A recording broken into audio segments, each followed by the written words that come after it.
আমরা একটা Democratic norm চাই, আমরা ডিক্টেটোরিয়াল গভর্নমেন্ট চাই না, তাহলে ডেমোক্রেসি যদি তাই পাবলিক বলে, তাইলে সেকেন্ড কোশ্চেন যে ডেমোক্রেসির মেইন উপাদান কি, দ্যাট ইজ ইলেকশন, এবং সেটা জনগণ।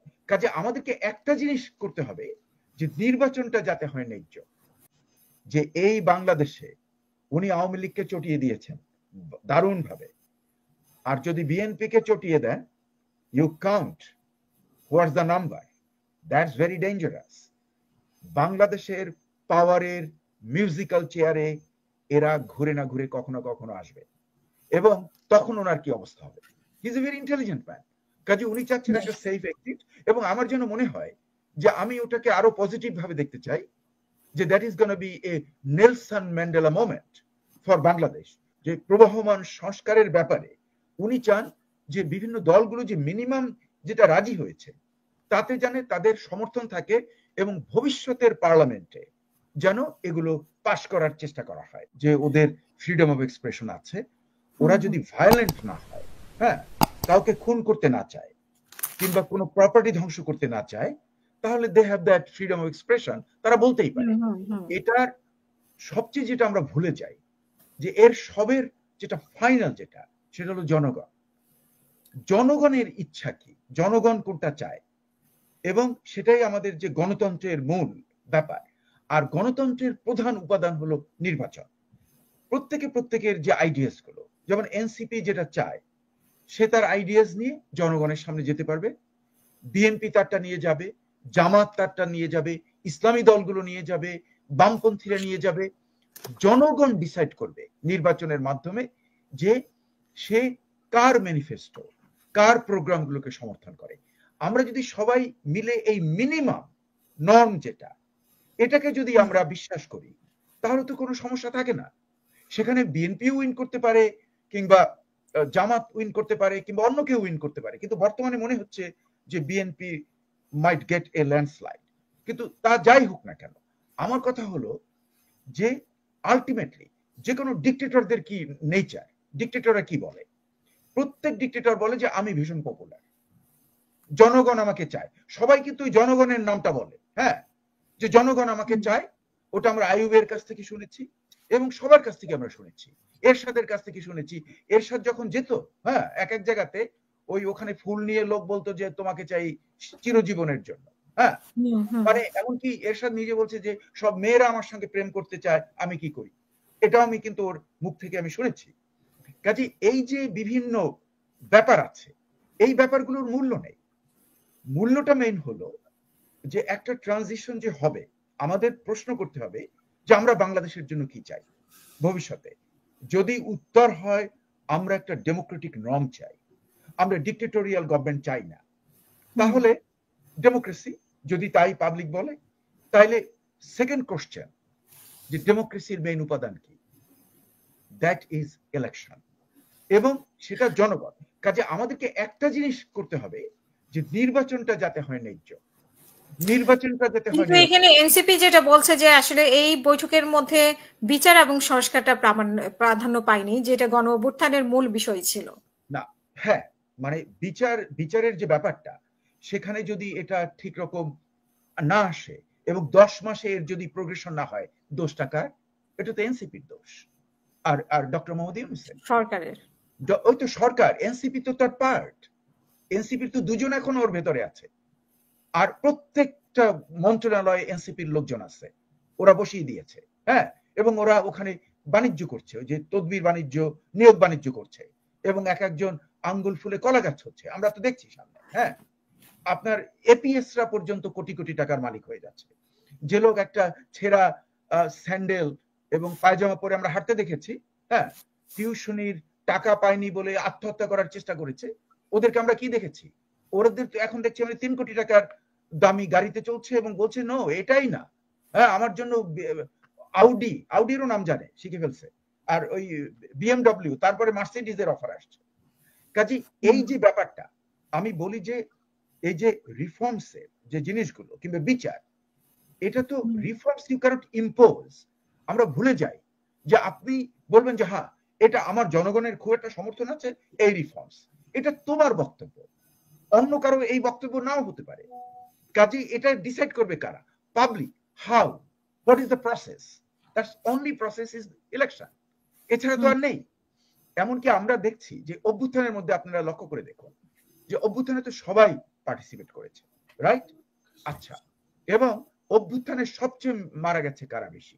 বিএনপির লোকজন। সেকেন্ড কারা মারা গেছে? জামাতের লোকজন। এগুলো তো আমরা তো রেকর্ডে দেখছি, এগুলো তো বানানো কিছু না।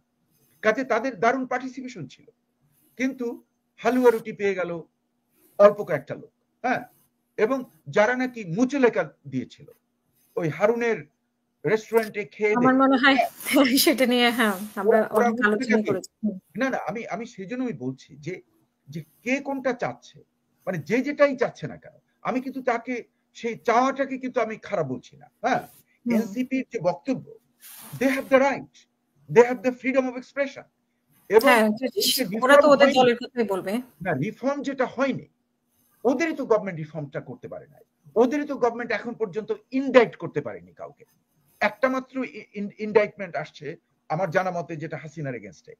এছাড়া আর কোনো ইনডাইটমেন্ট আসলো না এই 10 মাসে। এটার এই ব্যর্থতা কার? এটা তো ওদের গভর্নমেন্টের ব্যর্থতা। হ্যাঁ, কাজে ওরা কাকে দোষ দিচ্ছে?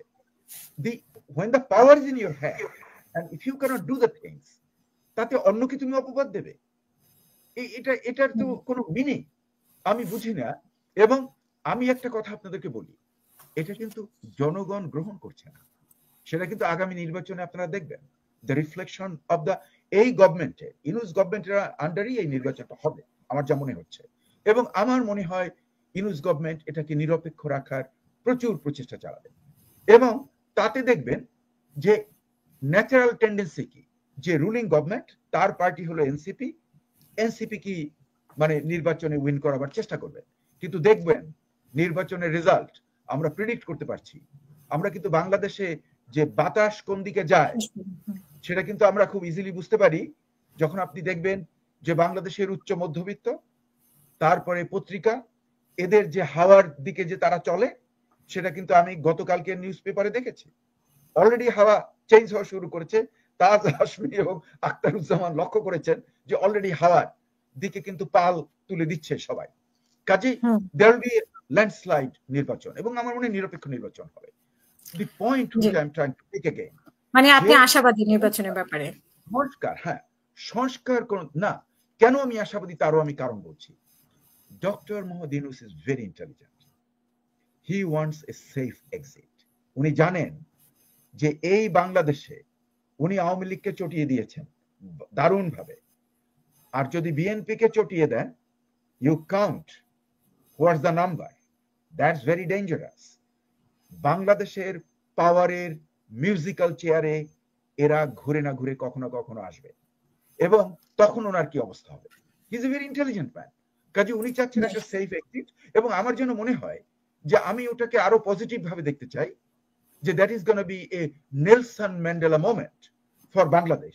উনি যদি একটা ভালো নির্বাচন করে যেতে পারেন। হ্যাঁ, এখন ব্যাপারটা কি, হ্যাঁ আমি জানি আখতারুজ্জামান হাসছেন, কন্ডিশনাল, আমার স্টেটমেন্টটা কন্ডিশনাল, নট অ্যাবসলিউট, যে উনি যদি এটা পারেন তাহলে এটা হবে বাংলাদেশের নেলসন ম্যান্ডেলা মোমেন্ট, এবং আমরা দেখব যে এটা হয়তো একটা ভালো ট্রানজিশনে যাচ্ছে। এখন মানে ওনার জন্য একটা সম্মানজনক এক্সিট উনি তৈরি করতে পারবেন। আরো একটা ব্যাপার, যে কেসগুলোর কথা বলছেন, এর কোন কোন কেসে আমরা যেটা বাংলাদেশের কেসের গতি দেখি, তাতে কোনটা 5-10 বছর লেগে যেতে পারে।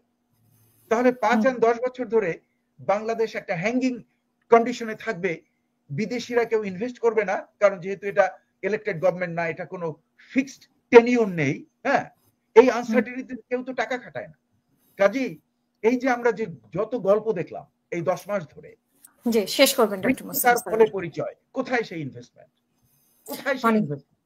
কাজেই আমি মনে করি যে বিচারের যে ব্যবস্থাটা বর্তমানে দেখছি, আমি আশা করব যে গভর্নমেন্ট আরো সিরিয়াস হবে, এনসিপি সিরিয়াস হবে, কারণ ওর তো government, is a part of the government.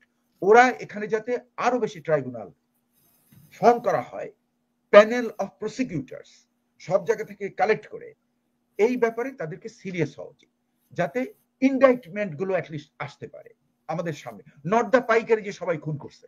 হ্যাঁ, অনেক ধন্যবাদ। কাজে আমি মনে করি যে বিচার ব্যবস্থাটার জন্য ওই করতে হবে। আর যেটা আমার যা মনে হচ্ছে যে ডক্টর মোহাম্মদ ইউনূসের যে লাস্ট এগুলো আমি দেখছি, তাতে যেন মনে হচ্ছে যে প্রবহমান সংস্কারের ব্যাপারে উনি চান যে বিভিন্ন দলগুলো যে মিনিমাম যেটা রাজি হয়েছে তাতে যেন তাদের সমর্থন থাকে এবং ভবিষ্যতের পার্লামেন্টে যেন এগুলো পাশ করার চেষ্টা করা হয়। কিন্তু দেখুন, আমরা যাই যা করি না কেন, আপনি কিন্তু কোনো কিছু ইম্পোজ করতে পারবেন না। একটা পলিটিক্যাল পার্টি যদি উইন করে আসে, হ্যাঁ, যেমন ধরেন আমি একটা হাইপোথেটিক্যাল কেস দিচ্ছি, এটা ঠিক হবে না, কিন্তু হাইপোথেটিক্যালি চিন্তা করেন, যেমন ধরেন জাতীয় পার্টি ইলেকশনে আসলো, জাতীয় পার্টিকে সমর্থন করলো আওয়ামী লীগের সমর্থকরা, 2টা ভোট অ্যাড হয়ে গেল, হ্যাঁ, আরো আওয়ামী লীগের অন্যান্য যারা লোক আছে ওরা সমর্থন করলো, করে দেখা গেল যে Jatiya party made a very big gain. Hypothetical, now এটা না হওয়ার সম্ভাবনা বেশি, কিন্তু যদি এরকম ঘটনা ঘটে এবং তাতে যদি জাতীয় পার্টি উইন করে, এসে ওরা বলল যে আমি এগুলোকে সব ডাস্টবিনে ফেলে দেবো, কি করবেন আপনি? You cannot do. আবার আন্দোলন করতে হবে। So we are back to the square one again. এই জিনিসগুলো ভালো ব্যাপার নয়। সেই কারণেই আমি বলছি যে ওই যে তারেক রহমান যে বইটা দিয়েছে, থুনবার্গের যে বইটা, যেটার নামটা বিরাট টাইটেল, কিন্তু সামারি হলো যে এভরিওয়ান কাউন্টস। এই জিনিসকে ফলো করে যদি আমরা একটা ভদ্রভাবে একটা ট্রানজিশন করতে পারি, হ্যাঁ, তাহলে কিন্তু বাংলাদেশের ভবিষ্যৎ মঙ্গলজনক, আমাদের দেশ সিভিল ওয়ারে যাবে না। এবং আমি আরো একটা বলবো, এর সঙ্গে কিন্তু one of the biggest component of the whole process is army, Bangladesh সামরিক বাহিনী। সামরিক বাহিনীর অবদান কিন্তু আমরা না বললে চলবে না, কারণ তাদের সমর্থন ছাড়া কিন্তু ওই অভ্যুত্থান সাকসেসফুল হতো না। হ্যাঁ, সেটা যেভাবেই হয়েছে না কেন, কারণ আমরা এটা দেখছি ফ্রেঞ্চ বিপ্লবে একই অবস্থা। আমি শুনবো আবার ডক্টর মোস্তফা স্যার। সোভিয়েত মানে সোভিয়েত যেটা বলশেভিক রেভলিউশন একই ব্যবস্থা। হ্যাঁ, এবং আমরা এমনকি চাইনিজ সিভিল ওয়ারে উই হ্যাভ সিন দ্যাট বিপ্লবে, হ্যাঁ, হোলাং টোলাং এরা সব জয়েন করলো, বিশাল জেনারেল। হ্যাঁ, কাজেই আমাদেরকে দেখতে হবে যে হোয়াট ইজ দ্য রিয়েলিটি। সব চিন্তা করে আমি মনে করি যে আমি খুবই আশাবাদী। আমি যে জন্য আমি প্রথমে যে আনন্দ ধারা বহেছে।